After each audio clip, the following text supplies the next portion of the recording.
The scorching sun beat down mercilessly upon the arid hills of Ophrah.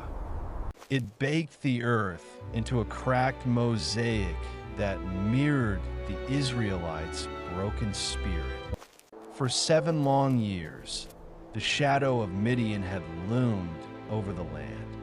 Darkness arrived with swarms of camels, stripping the fields like locusts. In a cramped wine press, hidden away, a young man named Gideon labored in secret. His muscles strained as he threshed wheat by hand, avoiding the oppressor's eyes.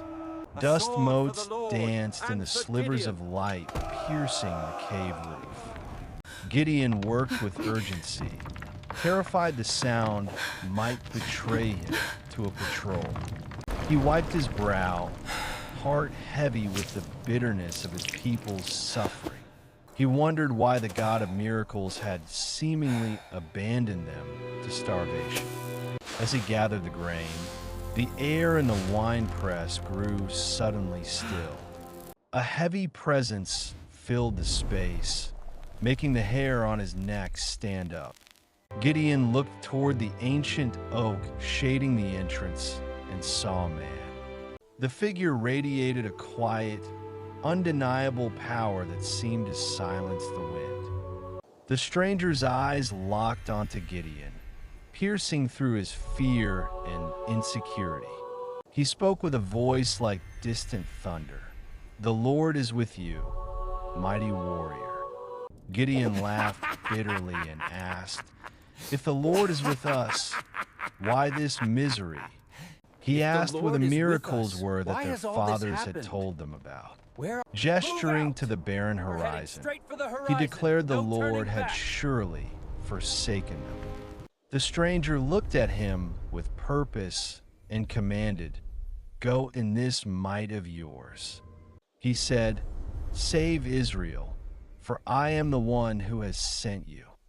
Gideon shrank back and stammered, "But my clan is the weakest in Manasseh." He added, "And I am the least significant member of my father's house." The Lord assured him, "I will be with you, and you will strike down Midian." Desperate for certainty, Gideon begged for a sign to prove the speaker's identity. He asked the stranger to wait while he prepared an offering. Gideon rushed into his house, hands trembling, to prepare a young goat. He returned with the meat and unleavened bread, a sacrifice he could barely afford. The angel commanded him to place the food upon a rock and pour out the broth. Gideon obeyed, watching with bated breath as the angel reached out his staff. The tip touched the offering, and fire instantly erupted from the cold stone. The holy heat consumed the meat and bread in a blinding flash. As the smoke cleared, Gideon realized the angel had vanished. Panic seized him, and he cried out, fearing death for seeing the angel of the Lord. But the Lord's voice calmed him. "Peace be with you. Do not fear." That night, under a moonless sky, the Lord tested Gideon's resolve. He commanded him to tear down his father's altar to Baal and the Asherah pole. Though fear gnawed at him, Gideon took 10 servants and worked in the darkness. Muffled by wind, they dismantled the idols, iron striking stone in the night. The next morning, the city men found their sacred site reduced to rubble. A new altar to the Lord stood in its place with a sacrificed bull. A mob formed, faces twisted with fury, demanding Gideon's execution for sacrilege. Joash, seeing the crowd's murderous intent, stood firm before his house. He challenged them. If Baal is a god, let him plead for himself. From that day, Gideon was called Jerubbaal, felt the weight the one of his who new contend name with Baal. settle upon him. Yet the threat grew as Midianites and Amalekites gathered like locusts. Their tents covered the valley of Jezreel as far as the eye could see. The Spirit of the Lord came upon Gideon, transforming fear into authority. He blew the trumpet, rallying the tribes of Manasseh, Asher, Zebulun, and Naphtali. Still battling doubt, Gideon sought confirmation with a fleece of wool. He asked God to make the fleece wet with dew while the ground remained dry.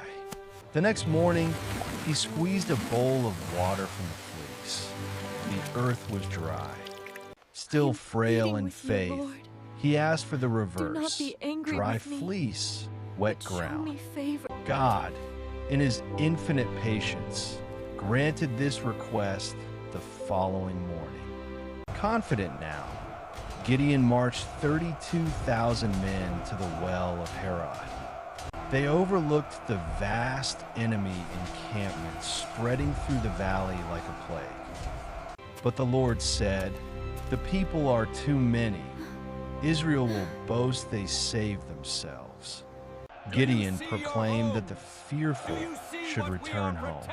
He watched with a sinking heart as 22,000 men turned and left. With only 10,000 remaining, the Lord said, "There are still too many."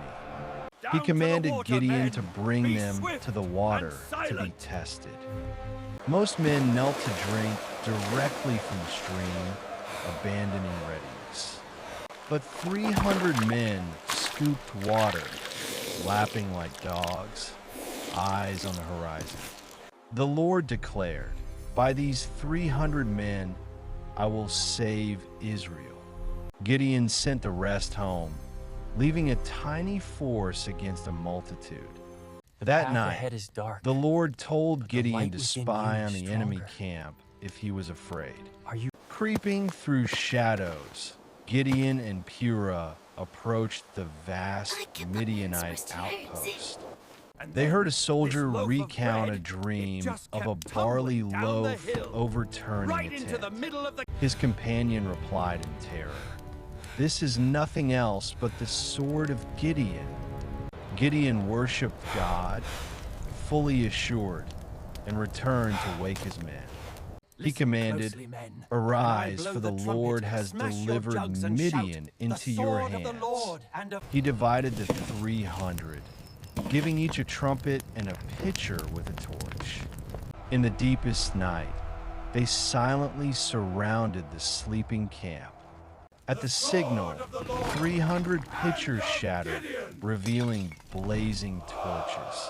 Trumpets blasted, and they cried, "The sword of the Lord and of Gideon." The explosion of light and sound threw the camp into absolute chaos. Thinking they were surrounded, the enemies turned their swords on each other.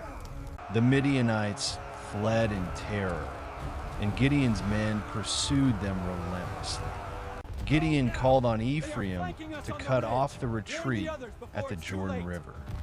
They captured and executed the princes Oreb and Zeb, bringing their heads to Gideon. Gideon diffused Ephraim's anger with diplomacy, praising their victory.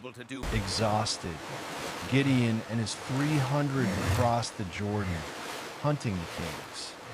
The officials of Sukkot refused them bread, mocking Gideon's small army. Gideon vowed to return and tear their flesh with wilderness thorns.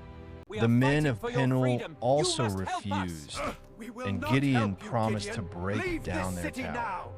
Gideon surprised the enemy remnant at Karkar, capturing the 2 kings.